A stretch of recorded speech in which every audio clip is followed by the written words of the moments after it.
Yeah, so I kind of like figured that life is a recurring cycle of naivety and growth. See, you become an imbecile and you get over that thing you were younger in. So when we came into this world, we were young people in growth, like in our body sizes, which is these tiny, these tiny people. Yeah, so wonderful. So we grew, we entered into teenage stage, and when we entered the adolescent stage, there we were pretending, trying to fool ourselves, trying to fool our parents. Even just imagine, we claim to be wiser than those people. Those people, they've been here like forever. They know everything to the T. They can understand all the games we're playing. But we claimed, and we're very much sure of that, we claimed we were doing much cleverer than them. So we did all that. It took away our time, our concentration, our focus, our money, our precious hearts. It gave us heartbreaks. You see, it gave us bad results at school. Then we grew up. Then now we're entering into the world of investment, of business, uh, university. Life is very quick there. Everything is rushing. So you feel like now you're somebody. Now you're recognizable. Yet that's the shadow of another manner of naivety. Now the game that is playing there, you are fooling yourself. You're no longer fooling anybody. You claim you are the boss, so you're dragging everything. You're dragging that bee, you're dragging that girl. There you are, man, doing it, wasting another precious time. Wasting, luckily for you, maybe you make it. Maybe you're already even working, you have the money, but you're still young. Look at your value system. Look at what you're chasing. It just tells us that you're still young. There you are, pretending, thinking life is about living up to the standard of other people, being recognized, being validated by society, being loved, being liked. When you still depend on the approval, on the admiration of another person, you're still a child. No matter what you've achieved, no matter how successful you are still a child. You need to grow above and beyond people's opinion about yourself. If you're still relying on their opinion, on their admiration, on their approval, still haven't grown. Okay, you hit something in your life. There drops this huge, uncoverable defect. Maybe when you're a female, you get pregnant.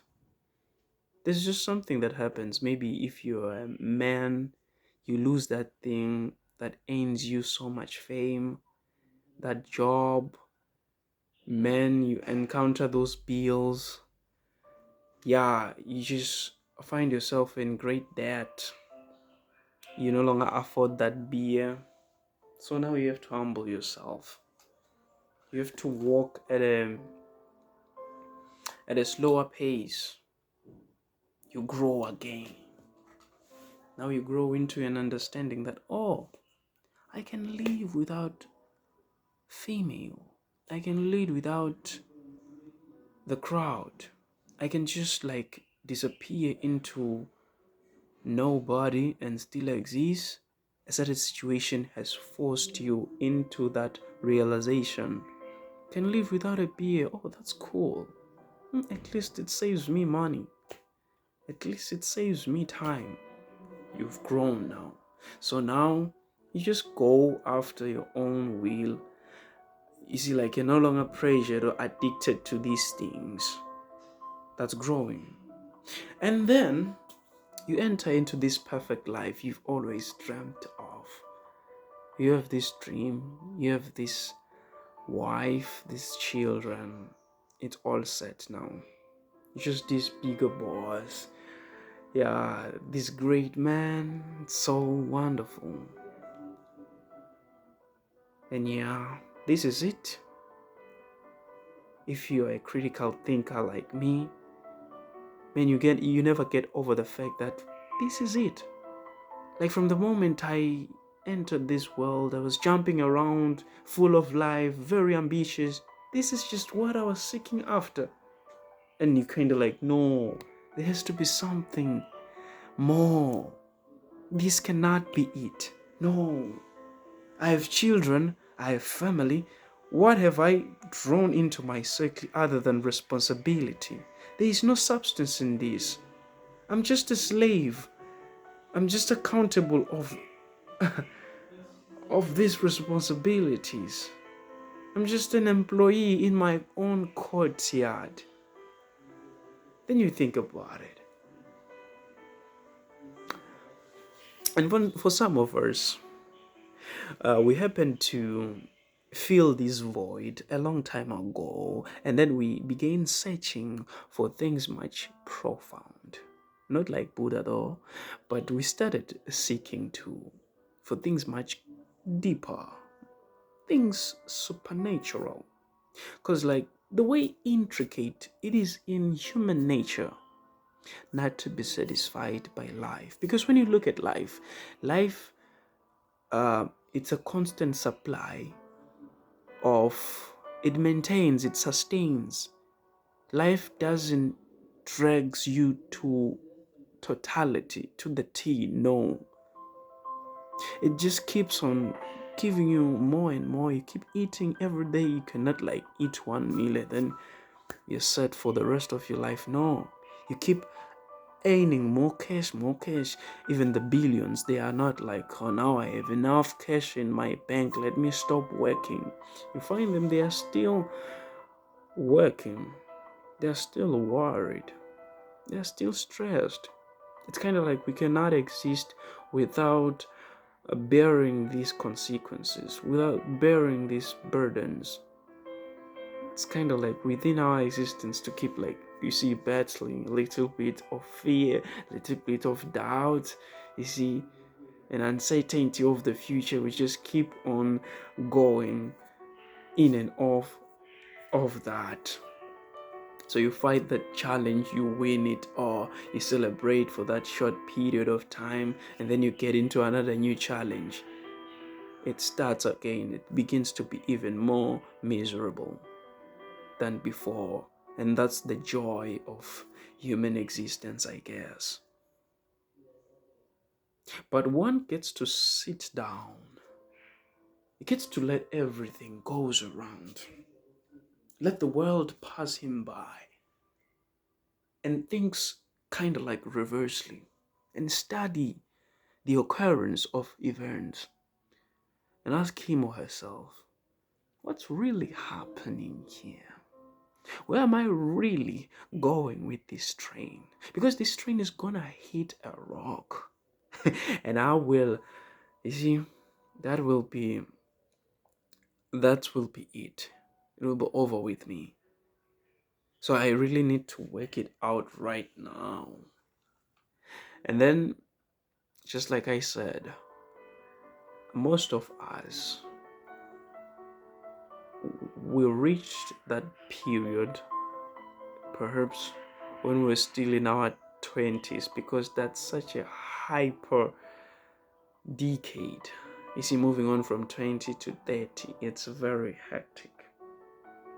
You see, if you're so stubborn not to not to work out your life within that period, you're probably gonna drag yourself quite far deeper than it actually should be. You just need to pay attention to what is happening in this period of time. Because by this period of time, you're at the highest point of everyone is looking at you. You're super capable. The devil is just like so much concerned about you. Even God likewise. So the decisions that we make during this period, they are very crucial. They are life directory. So we got to know and figure out that there has to be something great. Like I said, there has to be God. We meet Jesus through that suppression. That's the beauty of it.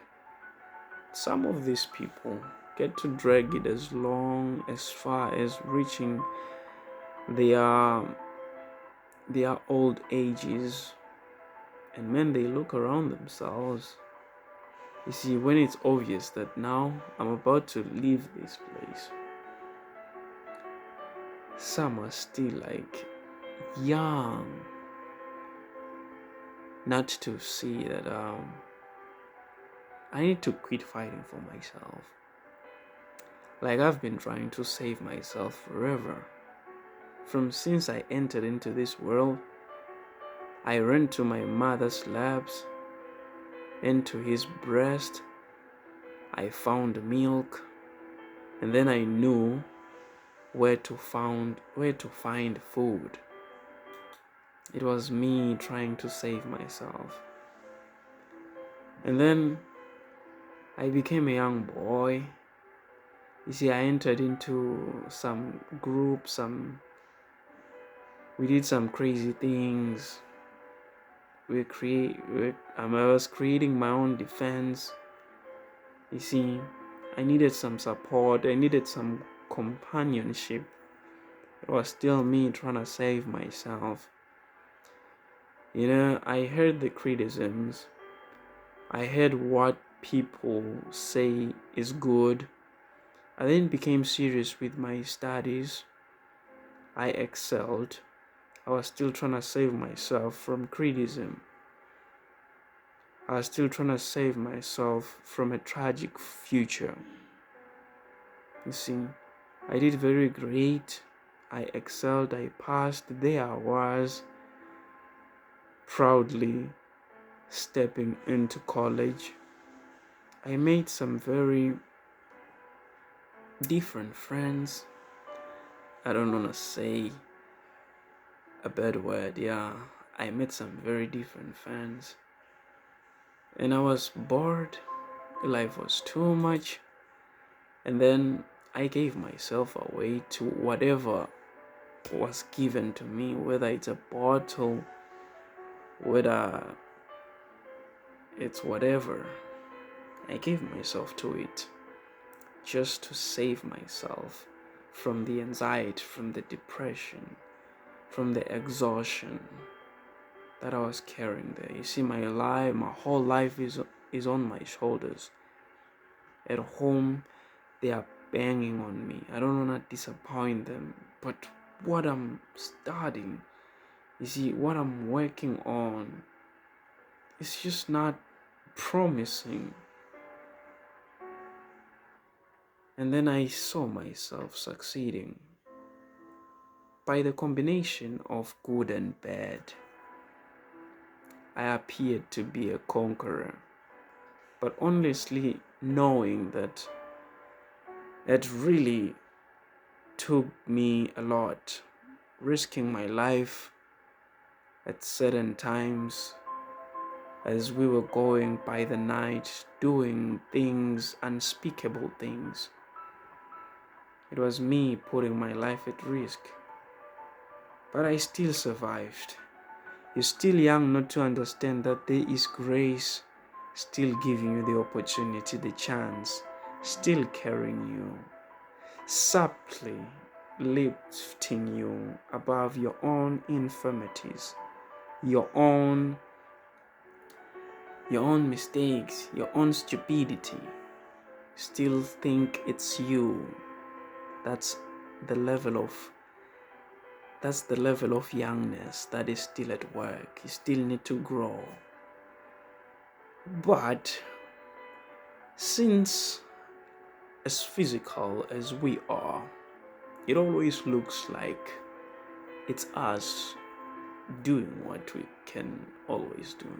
I've always taken care of myself, many people say. You see, I've always made deals. I never gave up on myself. I've always applied myself in the process. I've always been working hard. I can remember those sleepless nights. So yeah, it's really me doing it. So you entered into the world of investment, into that industry. You were employed. You saw yourself working, earning some income. It's still you winning the bread, and you still don't see anybody here. So beautifully, you're welcoming this family, and here you are still managing those bills, being a very responsible somebody, taking care of yourself, taking care of your loved ones. But why is it that there is still that void inside? Why can't you just understand that I've always been young? There is a journey I haven't embarked on. There is a manner of substance that I'm lacking, a manner of conviction that I'm lacking, a manner of complacency, security. And in as long as I've been here, with so much time spent, wasted, to my surprise, I still haven't collected even a 20% of this substance, of this life that is needed inside of me. And then the gospel is preached. There is this other youngness at work, this stubbornness, this deception, this darkness. You see, until you open those gates, until you become as vulnerable as a dying man, until you say, I don't know, I no longer want to take control. I know, I see it. People have been clapping hands for me. You see, I can see those houses I've built. They're looking good. That cash I'm earning, or that check, man, it's good as well. But with all put together, it just doesn't take me anywhere. With that being said, I surrender my control. There has to be a greater somebody. You see, and to religious people, they've even understood that spirituality is another portent of existence. They familiarize themselves with religious institutions. They've participated. They've been great leaders in all those areas, but still, they are still running short of what it really takes to find life. So they still need to grow as well and approach this point in time in their life whereby something hits them differently, and they know that this is it, without having to fight, without having to prove that it really is what it has to be. So once you grow above that youngness again, you get introduced to the author of life. And then this greater master, this Lord, is kind of like, oh, you've really exercised your skills. But come, my child, come to rest. For this work, in as beautiful as it seemed, it was taking you to destruction. It's so good that you finally came to your senses, and here we are now doing it the right way, because it's not about doing it, but it's about doing it the right way.